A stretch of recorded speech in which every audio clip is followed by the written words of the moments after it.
At the end of every presidential primary, delegates for each respective party get to vote for their candidate. This is called a convention, and the 2020 Republican National Convention, which took place between August 24th to August 27th, was unique to its place in American history. Its setting was presented following 4 years of the Republican president, and a tumultuous year that has stirred many crises. Hello everybody, and welcome to my recap of the 2020 Republican National Convention, in which I cover the good, and the very, very weird, of the Republican nomination of President Donald John Trump. Once again, I would appreciate it if you guys would give this video a like to help me out in the YouTube algorithm, as it really helps my small channel grow. Thanks everyone. Transition time!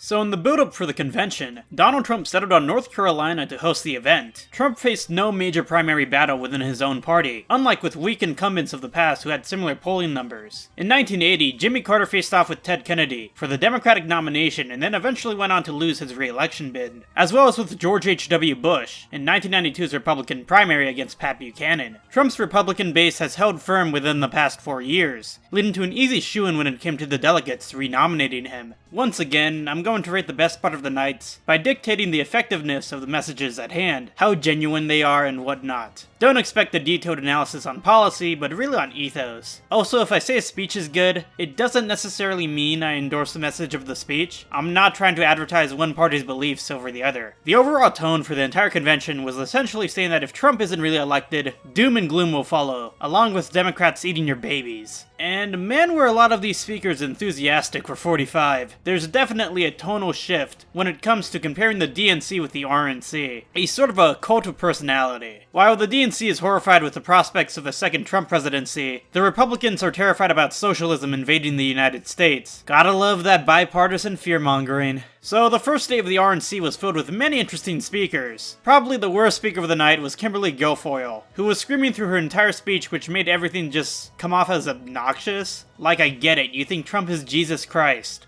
President Trump believes in you. He emancipates and lifts you up to live your American dream.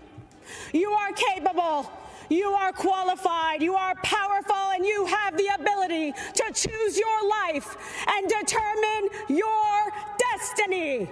Can't believe this lady was married to my Democratic Governor Gavin Newsom due to how conservative she is. No wonder it didn't work out between them. That was a problem with a slew of these speeches, and the same can be said for the DNC. A lot of these came off as if they were sketches. It was actually pretty funny at times. I thought it was pretty humorous that the RNC hosted the McCluskeys. Yeah, you know, the couple who are pictured in this famous image during the summer? The main theme to a lot of these speeches is to be very afraid of, quote, the radical Democratic agenda. I mean, I get it, you really want to turn out your base, but this whole scare tactic stuff may turn off some independent voters that Trump desperately needs to win. Possible 2024 candidate Nikki Haley spoke at the RNC, and she essentially declared that racism didn't exist anymore. In much of the Democratic Party, it's now fashionable to say that America is racist.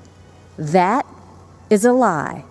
America is not a racist country. It's over, guys. Nikki Haley just said that America is no longer racist. Other than that, it was a fine speech. It wasn't as fear-mongering as other speeches during the convention. She's a good orator, and it was one of the better moments of the night. Senator Tim Scott gave an above-average speech that was pretty optimistic, describing his roots in the country and how he managed to become a senator. It was a key breakaway from the doom and gloom of the evening, but god damn it, here came Don Jr., spouting how the Dems are all controlled by the radical left, and that they're going to bring the country towards socialism. And it was incredibly jarring.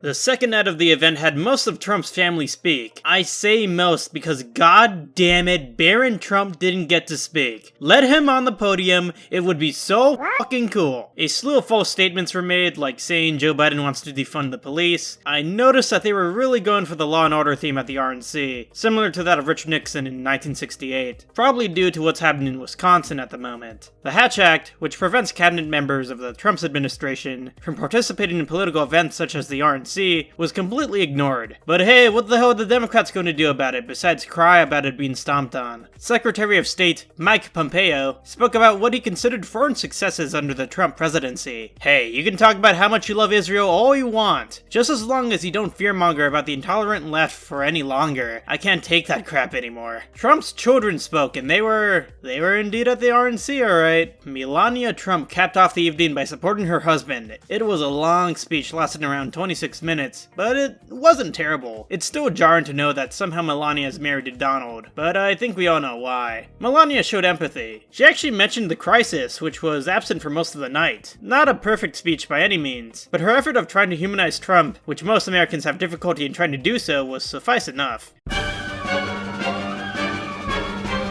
So the third day of the RNC was shrouded under the essence of the National Guard being deployed to the battleground state of Wisconsin, and a hurricane looming on the shores of the South. Nevertheless, the show went on. The night was very much an ode to the police, once again echoing the idea of law and order, and fear that if a Democrat were to regain power as the executive, all hell will break loose. Republicans were really trying to shore up the women vote by bringing out speakers such as Kellyanne Conway, but Trump has a lot of work to do if he wants to try and lock up that section of the electorate. Conway's speech was flat and above all soulless, really lacked any imagination. To cap it all off was Mike Pence, who delivered his case for the Republican nomination in 2024. Yeah, it shouldn't be a surprise if Pence ends up taking it 4 years from now. The biggest advocate for Trump delivered a speech once again supporting the ones in blue. He praised Trump's record on the economy and foreign policy, and pretended that the crisis in the nation was virtually non-existent. It's no wonder Pence is in Trump's shadow. He's boring.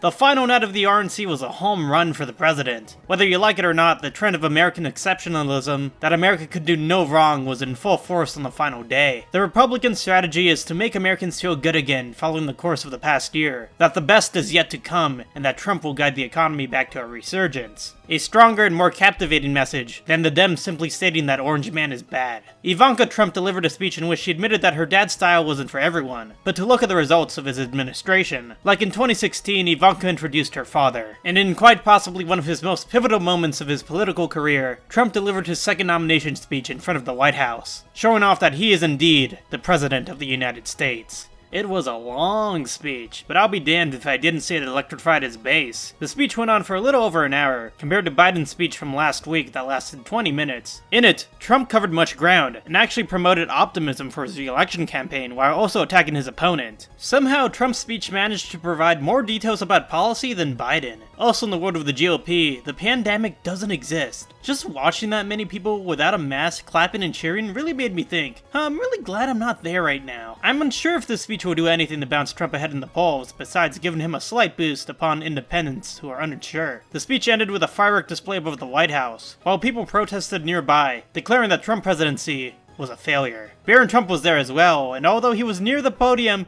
they didn't let him speak. God damn it! So overall, I think I would have to give the Republican convention a 6 out of 10. The first 2 days were god-awful, and although a slew of false statements were made, I came to realize that Trump's base generally does not care. Do I think the convention will be enough to sway some undecided voters? I honestly think so. Although Trump was reading from a teleprompter, he did so with passion, and that is one of the reasons he won in 2016. His orating skills are impressive, being a businessman and all. If I had to choose which convention was better, I would have to choose the Republican one, but not because of its general message. Only because it did its job. It riled up the Republican base, unlike the Democratic Party's convention. In a divisive America, voters tend to want to go back to safety. It is unknown if voters will choose to hide under the made-up blanket of safety that Trump has advertised. Make sure to like, comment, and subscribe, and I'll see you in the next one.